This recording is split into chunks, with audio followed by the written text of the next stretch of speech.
Yo les amis, j'espère que vous allez bien. Allez, on se retrouve comme chaque fin de semaine pour une vidéo d'analyse technique globale sur le marché des cryptos, avec ce matin Bitcoin à 59 190 $, Ethereum autour des 2600 $, et globalement très peu de mouvements sur la semaine sur l'ensemble du marché.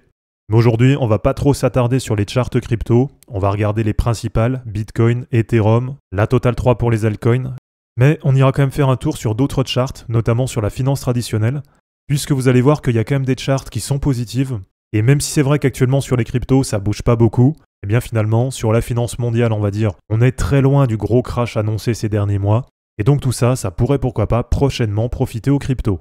Allez, avant de commencer cette vidéo les amis, si vous cherchez les meilleures plateformes pour investir et trader les cryptos, eh bien je vous invite à cliquer sur le lien Linktree qui se trouve dans la description de cette vidéo, dans lequel vous allez retrouver tous les exchanges que j'utilise, avec des réductions à vie sur vos frais de transaction, ainsi que des milliers de dollars de bonus à la clé.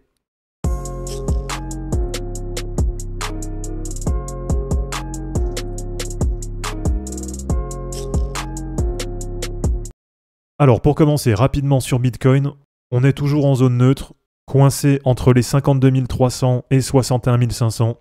Donc finalement, souvenez-vous, on avait un gros range entre 74 000 $ et 61 500.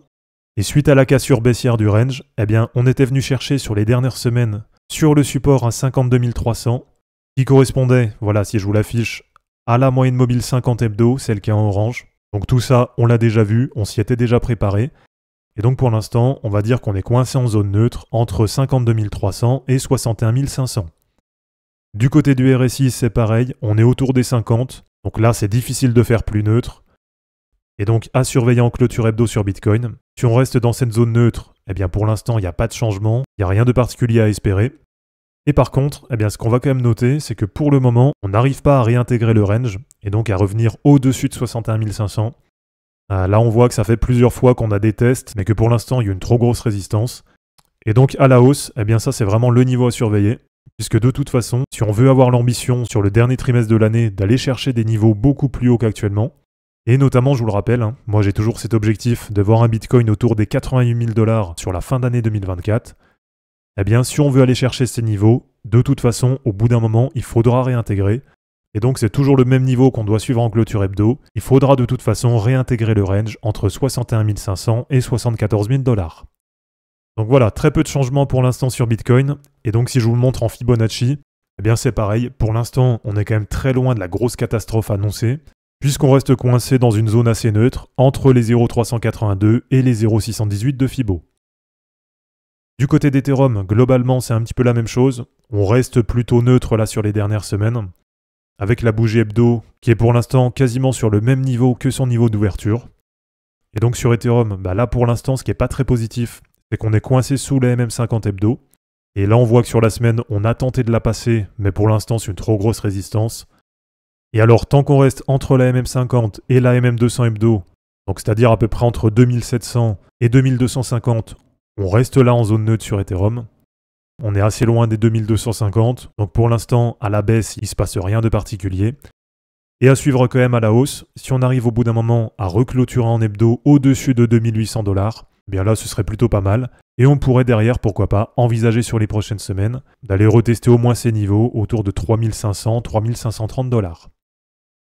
Du côté de la Total 3, total market cap de l'ensemble des altcoins auxquels on enlève, je vous le rappelle, Bitcoin bien sûr, mais aussi Ethereum, eh bien là c'est pareil, on reste plutôt en zone neutre, avec pour l'instant un gros support sur la MM50 hebdo. Et là c'est vrai que ça fait plaisir, c'est un gros support qui arrive à tenir. Et puis plus globalement, j'ai envie de vous dire, tant qu'on reste là-dedans, entre 540 milliards et 584 milliards, eh bien on reste en zone neutre aussi sur les altcoins. Mais quand même, ce qui est positif, par rapport à la mèche basse de la semaine dernière, on est quand même actuellement sur à peu près un plus 20% sur les alts.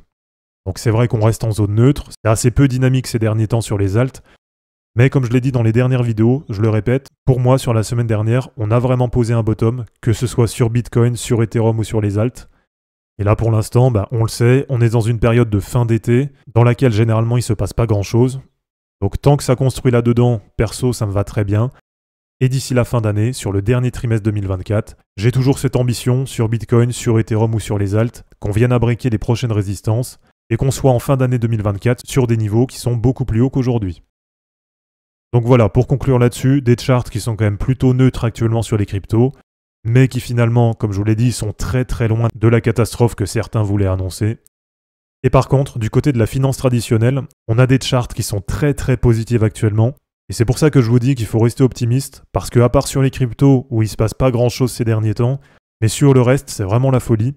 Avec par exemple l'or, le gold, qui est actuellement sur un ATH, et qui vient de passer les 2500 $, qui, je vous le rappelle, était mon objectif, suite à une position que j'avais prise fin octobre, début novembre 2023, et que je vous avais présentée sur la chaîne.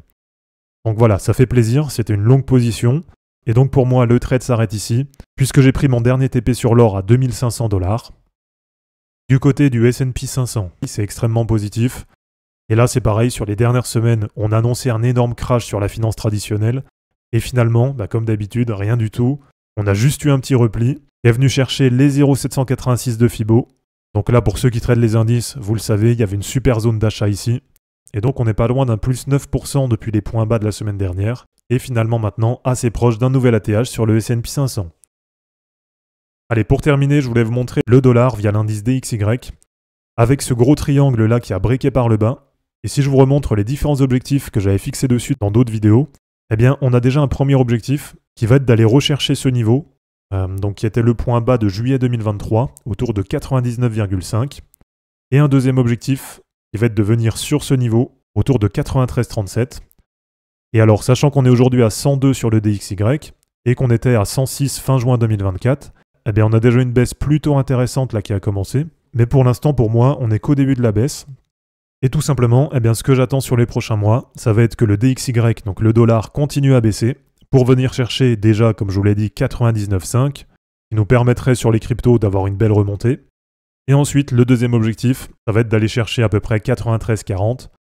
Et comme vous le savez, une très grosse baisse du dollar, c'est nécessaire pour avoir un bon bull run sur les cryptos.